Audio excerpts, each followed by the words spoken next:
2 weeks ahead, I sit down with a text of the passage of the Bible I'm going to preach on, and I spend about 4 hours figuring out what I think the outline of that text is, the meaning of the text. I need to look up what the commentators think about maybe problematic verses, and I come up with an outline and a basic, you might say, an exegesis or an exposition of the passage itself.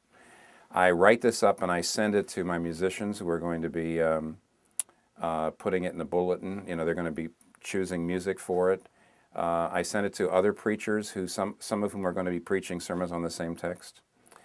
Then, the 3 days before, I sit down with this outline, and I spend another 4 hours turning the Bible study into a sermon, and they're not the same thing. The Bible study is more abstract. What does the text say?